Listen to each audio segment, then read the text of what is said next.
Kisah ni terjadi tidak beberapa lama dahulu. Adalah dalam 2 ke 3 bulan ke belakang.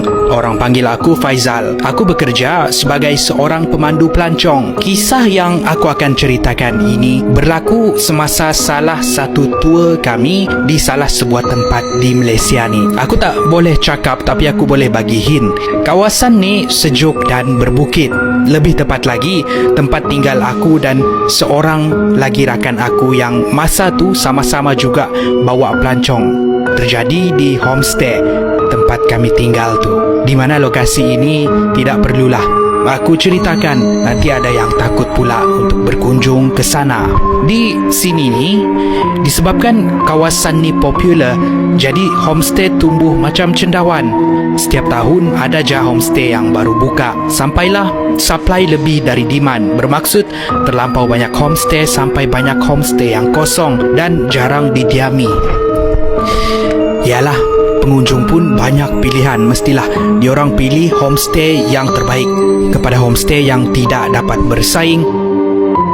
Maka jaranglah orang tinggal di sana. Homestay kami ni pula terletak di tempat yang terpencil. Kena-kena lagi kalau ada homestay yang terpencil, memang sunyilah tempat tu. Ada yang sampai terbengkalai. Memandangkan takut intro lama sangat, jadi dipendekkan cerita, kawan aku yang seorang lagi tu pun book satu rumah homestay untuk kami berdua. Sementara pelancong-pelancong kami tinggal di homestay yang lain, kami tinggal di tempat yang lain. Kenapa? Sebab kami cuba cari homestay yang murah. Jadi untuk cari yang murah ni memang terletak terpencil sikit dari homestay-homestay yang lain. Tak kisahlah di mana, yang penting malam ni kami ada tempat untuk tidur.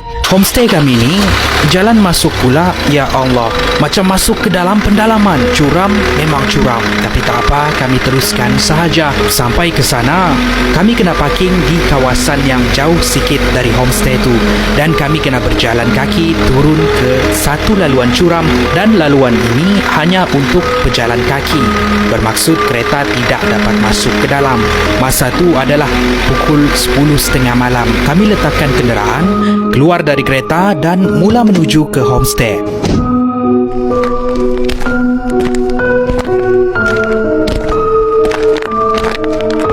Di laluan dari tempat parking ke homestay tu ada sebuah rumah yang kami kena lalui, dan di luar rumah tu pula ada 2 orang tua, suami dan isteri.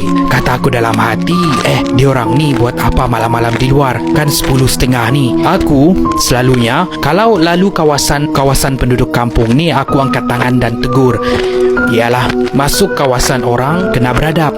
Tapi entah kenapa aku tak rasa nak tegur 2 orang tua tu, sebab aku rasa diorang tengok kami dengan pandangan yang sangat tajam dan muka yang seakan-akan marah. Heran juga aku tengok gelagat diorang. Seram pun ada juga. Aku berbisik dengan rakan aku tadi, Jo namanya. Jo, cuba kau tengok orang tua tu. Itu orang ke hantu? Dia cakap, janganlah kau peduli tu. Aku ni penat sudah. Jalan cepat sikit. Jadi sampailah kami ke homestay tu. Penonton semua boleh bayangkan keadaan homestay tu. Keadaan rumah kayu, 1 tingkat, ada tangga untuk naik. Bermaksud ada kawasan bawah kolong. Memang kecil je. Ada 1 bilik, 1 ruang tamu dan 1 bilik tandas. Memang sesuai untuk 2 ataupun 3 orang. Cukuplah untuk kami berdua. Dan kawasan rumah ni pula dikelilingi dengan pokok yang besar-besar. Kami masuk ke dalam dan bersiap untuk tidur. Dalam bilik pula ada 2 tilam di lantai, 1 almari, dan bilik ni memang simple habis. Dan di sinilah pengalaman seram kami mula menjadi-jadi. Entah kenapa aku terhidu bau yang busuk sangat. Datang sama ada dari dalam ataupun luar rumah. Aku tak pasti. Aku tengok kawan aku Jo, dia anggukkan kepala, tanda yang dia pun terhidu bau yang sama. Aku pun malas nak tanya dia terus. Yalah, orang cakap kalau ada benda-benda yang pelik jangan ditegur. Jadi kami pun masuk tidur. Apa yang jadi di luar tu pedulilah. Lantaklah. Yang penting esok kami kena bangun awal ambil pelancong yang kami bawa tadi bersiar-siar. Sehinggalah pukul 1 pagi.